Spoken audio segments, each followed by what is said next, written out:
Okay, getting set up for another TraceLab CTF.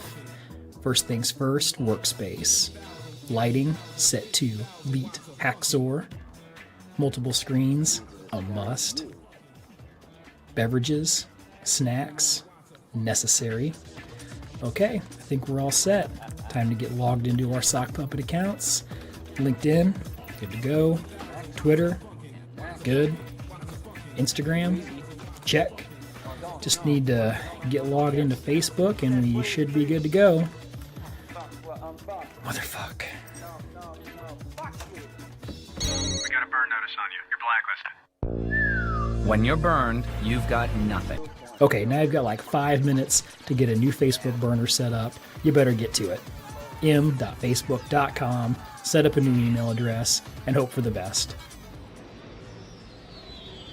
And just in time to get checked in, you're all set up. Jump in the Slack channel, say hi to some old friends, make some new ones.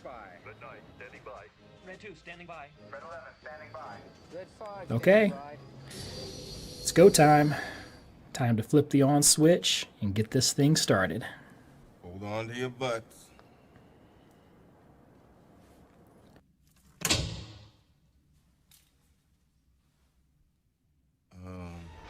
Now's the worst part, the waiting. You know what's coming.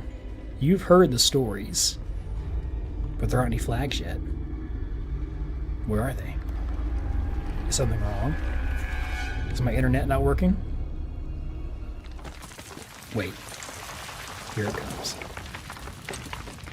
Earthquake. No, Captain. Battle formations.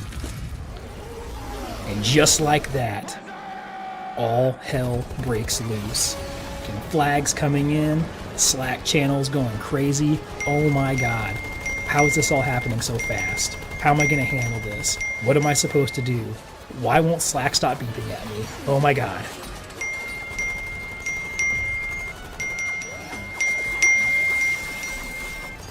And then, in the middle of all of this, real life interrupts.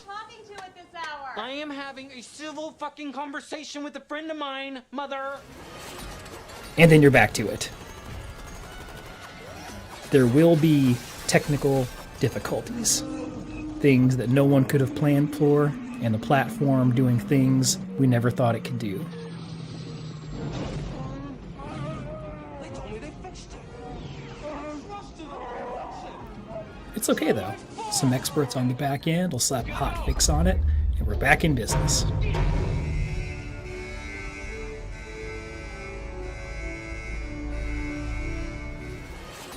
And then, in the middle of all of this, one of your teams is going to want to have a DM conversation disputing one of your rejections. Maybe sometime when you're working on something, I can come interrupt your flow and use words incorrectly to tell you about it. And now the stress is starting to get to you. You have too many teams, too many flags. There's no way you can do this. Why'd you even sign up for this? And then when you just think you can't take any more, peace, calm, understanding. Now you and your teams are working perfectly in sync. You understand what they're trying to tell you, and you see all the connections. You understand these cases, and things just get easier. Everything starts to make more sense, and you feel like you could do this all night long. And just when you finally reach that peak, that zen, it's over. That was it. CTF's done. You'll experience calm, sadness, pride, and satisfaction. You did a good thing. What did you hope to accomplish by doing all of this?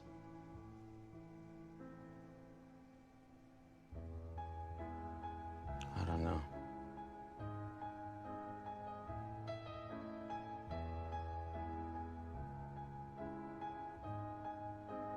I wanted to save the world.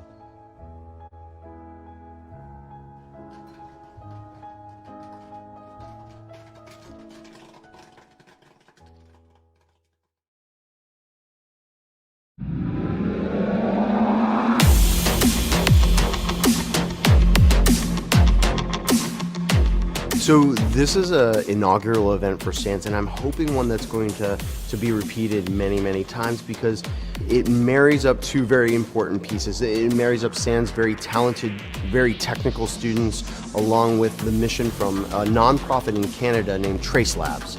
And they bring the mission of finding missing people and providing information to law enforcement to help actually locate those people.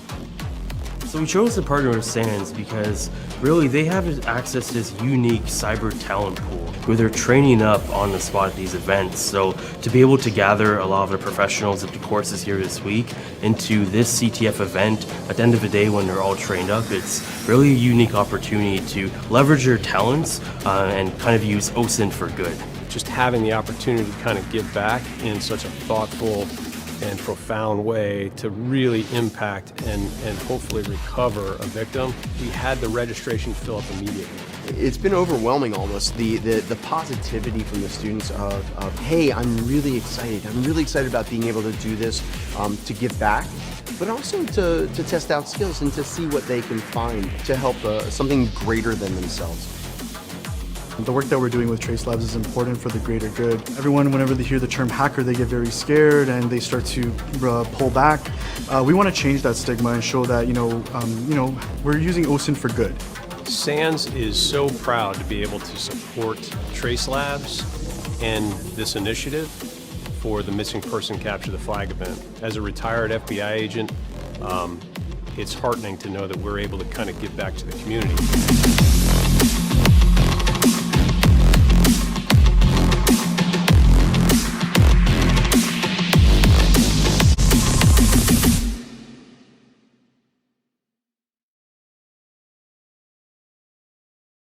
Basically, the way it works is that you get a bunch of hackers, a bunch of investigators, a bunch of nosy people trying to find evidence of people's whereabouts, missing people's whereabouts. So that's what Trace Labs is.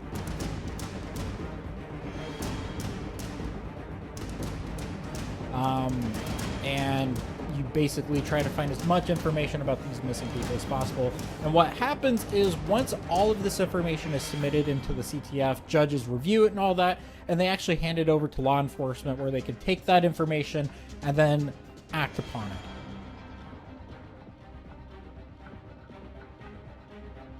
it. So it's really nice because you're not only helping families find some closure, but you're actually making an actionable difference in people's lives.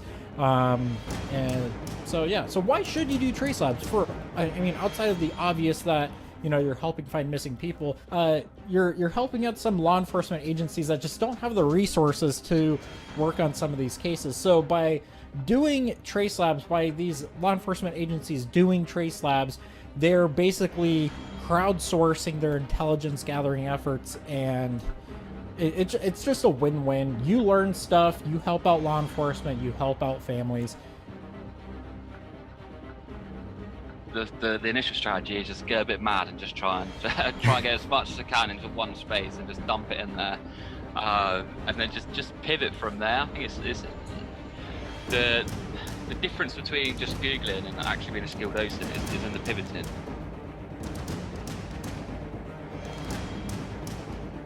So you can amalgamate all that data, but that's what you do with the data, isn't it? So again, what we initially said, like Google Boolean searches, Facebook, just social media, trying to get as much information as possible, and then we pivot from there. We use the cool tools that we're talking about, and it is as simple as that. I know it's a bit of a wish-washy answer, but it literally is as simple as Googling, dumping the data, sieve through the data, pivot from there, use some cool tools or just attention to detail.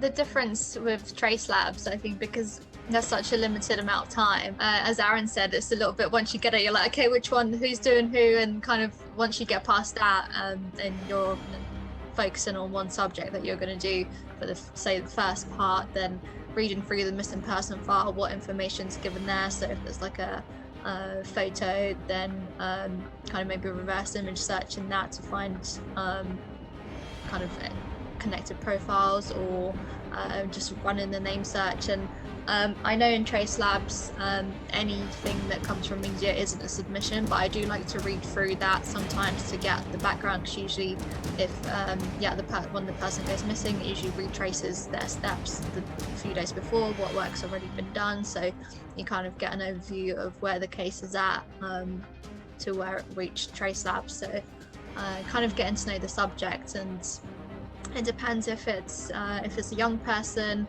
then I might alter the sources that I use, maybe different types of social media, whereas if it's an older individual, then maybe focusing. So yeah, getting to know the subject, because I mean that's what I would do in my day job. I'd usually have a conversation with my client, get to know their case, and have some time to plan, get together a plan of action and what steps I'm going to take. But you're limited in the Trace Labs events because you've only got the 6 hours to work with. So it's you see the case and then you're getting going straight away. So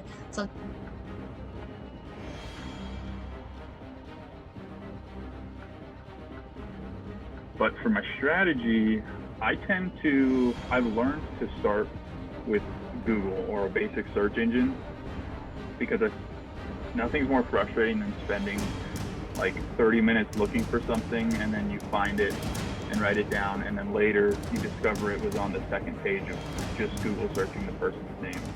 So I'll get that simple information out of the way initially, and then from there I'll typically pivot to social media if nothing's coming up and start searching associations based on name. If those are netting something, it's perfect, because that's typically what I'd say happens most with Trace Labs, which is why it's hard finding people who went missing in 1998 or earlier or something like that. Is the online presence may not be there at all, which makes it difficult with my skill level at least.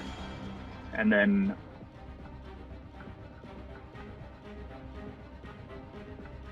I would say after just doing basics like Google operators, once you've narrowed down what that person might be into or not into, as well as their family members, and then social media, then maybe I'll branch off into using Python tools like username searches, domain name searches, and things of that nature. I would say a good tip for you, especially as a noob doing Trace Labs, is to study the different the different points you can get. Because when I first did my first CTF, I wouldn't submit certain items because I felt like it wasn't valuable intel. That's just my assumption. I mean, like I said, you're helping out law enforcement agencies that might not have anyone working on their case. So you could be the sole person building out this missing person's case. So anything you can find, I submit. And I try to submit often because you have a person judging your submission. So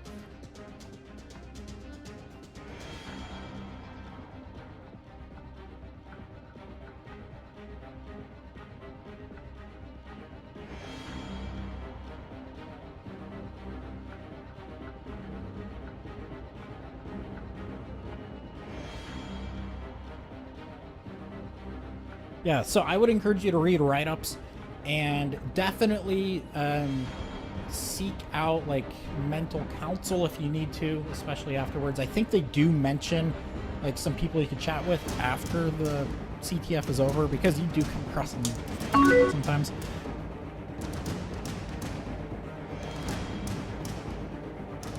Yeah, I mean, outside of that, that's pretty much what you should expect during a Trace Lab CTF. It's pretty cut and dry what you're doing. It's really fun. You test out some skills, some investigative skills that you normally wouldn't get in a traditional CTF. This is, you know, impactful, real life shit, and this is what investigators, you know, deal with. Like, you're basically an investigator for a couple hours.